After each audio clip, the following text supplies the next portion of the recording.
Alors, on va aller lire dans l'Évangile selon Luc, au chapitre 10, et on va lire à partir du verset 38. Alors, je lis dans la version du Sommeur. Pendant qu'ils étaient en route, Jésus entra dans un village. Là, une femme nommée Marthe l'accueillit dans sa maison. Elle avait une sœur appelée Marie. Celle-ci vint s'asseoir aux pieds de Jésus et elle écoutait ce qu'il disait. Pendant ce temps, Marthe était affairée aux multiples travaux que demandait le service. Elle s'approcha de Jésus et lui dit « Maître, cela ne te dérange-t-il pas de voir que ma sœur me laisse seule à servir ? Dis-lui donc de m'aider. » Mais le Seigneur lui répondit « Marthe, Marthe, tu t'inquiètes et tu t'agites pour beaucoup de choses. Il n'y en a qu'une seule qui soit vraiment nécessaire. Marie a choisi la meilleure part et personne ne la lui enlèvera. » Alléluia! Quand on choisit la meilleure part, d'être dans la présence du Seigneur, personne ne peut nous retirer cette part. Je ne sais pas si vous réalisez, oh oui, sûrement, mais nous sommes à 4 jours de Noël seulement, J-4. Ça va passer extrêmement vite ces 4 jours qui viennent. Ça sera extrêmement long pour les enfants qui attendent de savoir ce qu'il y aura au pied du sapin. Mais pour nous, ça va passer extrêmement vite. Quand Sonia et moi faisons les instructions de mariage aux futurs couples mariés, nous leur posons, lors du 2e module, qui est l'organisation du grand jour, nous leur posons une question insolite. Faisant écho aux noces de Cana, on leur dit « Et vous, allez-vous inviter Jésus à votre mariage ?» Eh ouais, parfois on est étonné, hein. Il y a des mariages chrétiens où Jésus n'est pas invité. Mais permettez-moi de vous poser une question peut-être encore plus insolite ce soir. Allez-vous inviter le Seigneur Jésus à Noël ? Ah oui.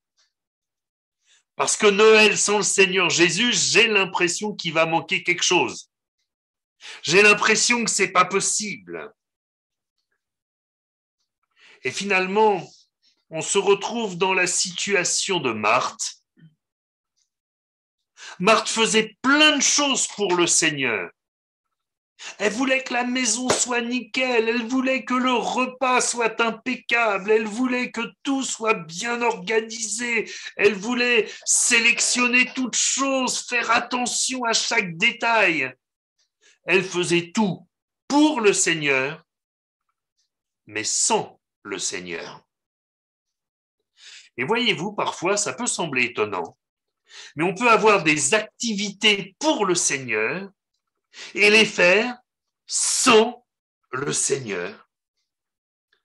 Et là, on va fêter Noël, la naissance du Sauveur. Un Sauveur vous est né. La naissance de celui qui allait, un peu plus de 30 ans plus tard, donner sa vie sur la croix. Et nous laissons gagner par l'organisation du moment. Nous sommes tout à fait capables, si nous n'y veillons pas, de fêter Noël sans Jésus. Vous savez à quoi ça me fait penser ? Parfois, on nous dit, tiens, on va fêter le 300e anniversaire de tel ou tel écrivain, le 250e anniversaire de Victor Hugo. Ça fait cher en bougies. Mais est-ce que ça a du sens de fêter l'anniversaire de quelqu'un si la personne n'est plus là ? Et fêter Noël sans que Jésus soit là, il me semble que ça n'a pas beaucoup de sens. Voyez-vous, sûrement qu'à ces moments-là, j'étais je jouais avec leur patience. Mais quand nous avions nos enfants à la maison,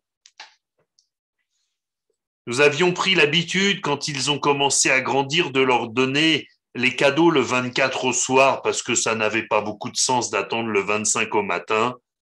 Ils savaient bien que le Père Noël n'existait pas, ils n'ont jamais cru au Père Noël, on leur a plutôt parlé du Seigneur dès leur enfance, mais jamais du Père Noël, sinon pour lui dire que c'était juste une jolie histoire pour faire patienter les enfants. Mais le 24 au soir, nous n'ouvrions pas les cadeaux sans avoir lu quelques versets de la Bible, sans avoir rendu grâce au Seigneur pour le plus beau cadeau qu'il nous a donné, son Fils bien-aimé. Si bien que, bien sûr, nous fêtions Noël avec le chapon, le saumon, la bûche et tout ce que vous imaginez de bon, mais Jésus était invité. Jésus était invité. Maintenant, on n'a plus d'enfants à la maison. On n'a pas de sapin. Ça ferait pourtant beaucoup rire nos chats de voir les boules et les guirlandes. Un jour, à une époque où nous avions encore le sapin pour les enfants, d'un seul coup, on a vu une drôle de boule de Noël apparaître. C'était la tête d'un chat qui s'était planqué dans le sapin. Mais nous avons toujours le Seigneur. Et le 24 décembre, comme les autres jours, eh bien, nous passons du temps avec le Seigneur. C'est ça la bonne place. C'est ça la bonne place. Vous savez, à force de faire les choses pour le Seigneur, mais sans le Seigneur, nous finissons par entendre ce terrible jugement. Quand vous aurez fait tout ce qu'on vous a ordonné de faire, dites-vous que vous êtes des serviteurs inutiles. Nous sommes des serviteurs et des servantes utiles, non pas si nous faisons toutes les choses comme elles nous sont ordonnées, mais si nous les faisons parce que nous aimons le Seigneur et que nous voulons qu'il soit dans chacune de nos activités. Le deuxième point que nous pouvons constater, c'est le mépris qu'il peut y avoir de la part de ceux qui sont dans l'action et qui voient les objectifs spirituels de ceux qui ont choisi la meilleure part. Nous voyons bien que Marthe va s'énerver un peu après Marie, et même un petit peu après le Seigneur. C'est tout juste si elle ne dispute pas le Seigneur Jésus. Ben, tu dis rien, Seigneur, tu vois bien que ma sœur, c'est une feignante et que moi, je fais tout le boulot. Ah. Et voyez, le Seigneur est bon, hein, il ne va pas lui dire, Marthe, mais comment tu me parles? Il va lui dire, Marthe, tu t'inquiètes, mais Marie, là, franchement, elle est au meilleur endroit. Hein. La place qu'elle a choisie, c'est la meilleure part. Voyez-vous, parfois, quand on fait les choses pour le Seigneur, quand on veut veiller à avoir une vie pieuse pour le Seigneur, eh bien, ceux qui ont un peu moins d'exigence nous jugent, nous accusent, nous méprisent. Ah, mais vous êtes excessif dans votre foi. Vous êtes à l'église tous les dimanches. Ouais, et alors, on ne te juge pas. Toi, tu fais ce que tu veux. Et nous, on fait ce qui nous fait du bien. Parce que ça nous fait du bien d'être dans la présence de notre Dieu. On n'y va pas parce qu'on risque de se faire disputer par le pasteur. On n'y va pas parce qu'on a peur d'être puni.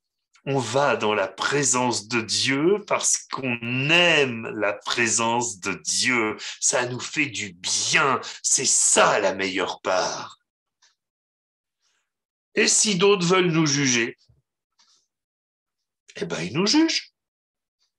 C'est à eux qu'ils font du mal, pourvu cependant que le Seigneur les éclaire et qu'à leur tour, peut-être ils laissent un peu leur activité de côté pour venir se placer dans la présence de Dieu.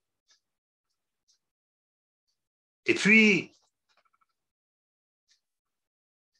je termine le dernier point. C'est que moi, je crois que Marthe a fini sa soirée frustrée.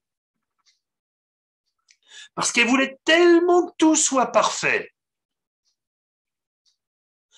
Vous avez remarqué, quand on veut que tout soit parfait, il y a toujours une imperfection. Toujours. Et quand on veut que tout soit parfait, on ne voit qu'une seule chose. La chose qui n'est pas parfaite. Comme ça, on est déçu. Comme dit l'Ecclésiaste, c'est encore une vanité et la poursuite du vent.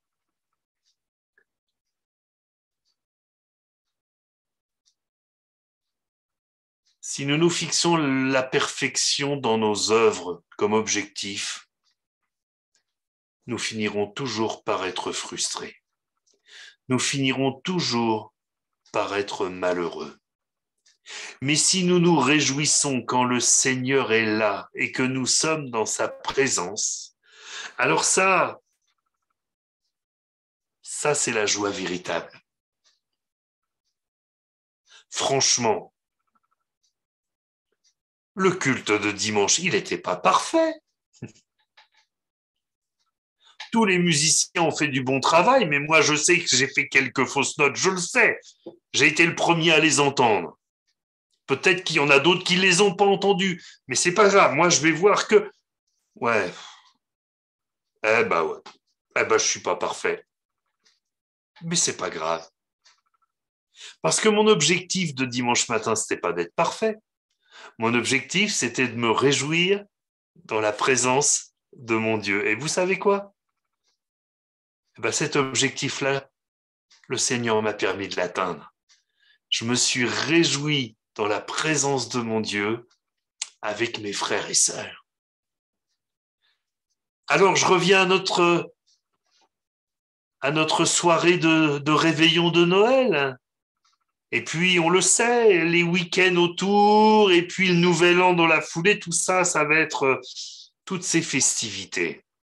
On va vouloir peut-être faire de notre mieux, mais en réalité, ce qui est important, c'est que nous soyons dans la présence du Seigneur, que nous le laissions réjouir notre cœur. Franchement, s'il n'y a pas 3 entrées, 2 plats de résistance et 4 desserts, les prises de sang de début janvier n'en seront que moins mauvaises. Hein ? Vous savez, quand le cholestérol vous donne des résultats à plusieurs chiffres, c'est pas normal, hein, c'est pas bon ça. Quand le médecin vous dit « Oula, il va falloir passer à l'eau plate et ne rien manger avec pendant quelques jours, sinon ça va pas être possible. » Ah oui. Donc on va peut-être être un petit peu plus simple que ça, ne pas chercher la performance, mais chercher la présence de Dieu. C'est tout ce que je vous souhaite, mes frères et sœurs. Mis à part pour les Cossadais, nous allons nous voir jeudi midi, nous ne nous verrons que le 26 décembre maintenant, après Noël. Alors permettez-nous, mon épouse se joint à moi, de vous souhaiter un très bon Noël avec le Seigneur Jésus. Amen. On va prier le Seigneur. Grand Dieu du ciel, ce sont des petites choses que nous avons partagées, mais tellement importantes, afin que nous ne perdions pas de vue la meilleure part, ta présence dans notre vie. Merci pour cette parole, Seigneur. Merci pour cette parole vivante qui trouve un écho particulier dans ces périodes de fêtes de fin d'année. Je te prie de bénir tous tes enfants, de les garder dans ta main afin qu'ils soient conscients du véritable objectif, qu'ils soient sages, Seigneur. La parole nous parle des excès de table et des excès d'alcool. Te prions afin que tes enfants ne tombent pas dans ces choses, mais qu'ils soient préservés, étant au milieu des leurs d'un bon témoignage, une bonne odeur de Jésus-Christ, non pas avec une piété qui accuse, mais avec l'amour de Dieu dans leur cœur, en particulier pour ceux qui sont perdus. Merci de bénir tous tes enfants, Père. Au nom de Jésus-Christ. Amen.